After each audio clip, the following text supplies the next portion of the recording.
आगे बढ़ेंगे। गरीब श्रवणों को मिले 10% आरक्षण पर सुप्रीम कोर्ट की मोहर के बाद बिहार में एक दूसरे तरीके की सियासत तेज हो गई है।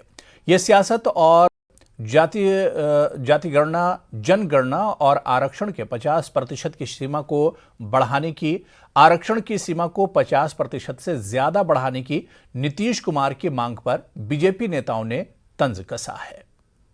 50% पर है और आगे बढ़ जाए सबसे अच्छा होगा। बहुत अच्छा। लोग शुरू से कह रहे हैं कि भाई होना चाहिए। हम लोग तो बिहार में कर रहे हैं, जाति आधारित जनगणना की मांग थी, वो नहीं किए, अपना क्या राज्य करे, तो हम लोग तो राज्य में कर ही रहे हैं जाति आधारित गणना। तो एक एक चीज की जानकारी होगी, तो हम लोग करवा रहे हैं कि देश भर में भी हो जाए। 50% पर है और आगे बढ़ जाए सबसे अच्छा होगा। बहुत अच्छा। देखिए, नीतीश जी को करना कुछ नहीं है, ये केवल आरक्षण का एक शगुफा छोड़े हुए हैं। इनको आरक्षण पर भी कुछ नहीं करना है, केवल और केवल शगुफा छोड़ करके वोट बैंक की राजनीति कर रहे हैं। लेकिन अब बिहार की जनता इनसे ठगने वाली नहीं है। बिहार की जनता समझ चुकी है। राहुल गांधी की भारत जोड़ो पदयात्रा 20 नवंबर को एमपी में प्रवेश करेगी, लेकिन कांग्रेस ने सुरक्षा को लेकर सवाल खड़े कर दिए हैं।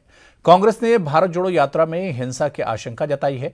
नेता प्रतिपक्ष गोविंद सिंह, कांग्रेस नेता अजय सिंह, अरुण यादव, जयवर्धन सिंह, विक्रांत भूरिया ने संयुक्त बयान जारी किया है और भारत जोड़ो यात्रा में गड़बड़ी की आशंका जताई। जीतू गुर्जर की तस्वीरों को लेकर आरोप प्रत्यारोप का दौर शुरू हो गया है। इधर कांग्रेस के आरोपों पर नरोत्तम मिश्रा ने पलटवार किया। नरोत्तम मिश्रा का कहना था कि शराब माफिया जीतू गुर्जर और अवधेश तोमर दोनों कांग्रेस के नेता हैं और गिरफ्तार कर लिए गए हैं।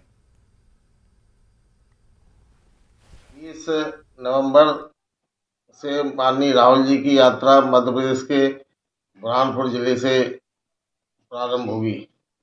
आज जो वर्तमान परिस्थिति है मध्य प्रदेश की, कानून व्यवस्था बिल्कुल चरमरा चुकी है। हमें शंका है कि राहुल गांधी की यात्रा में कोई भी उत्पात कर सकता है, किसी प्रकार की घटना घट सकता है।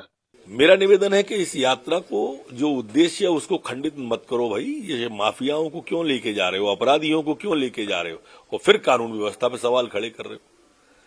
इससे ये बानगी है, प्रदेश का सबसे बड़ा नेता के साथ अगर माफिया चलेंगे तो यात्रा कैसे, कौन चला रहे हैं, यात्रा के पीछे कौन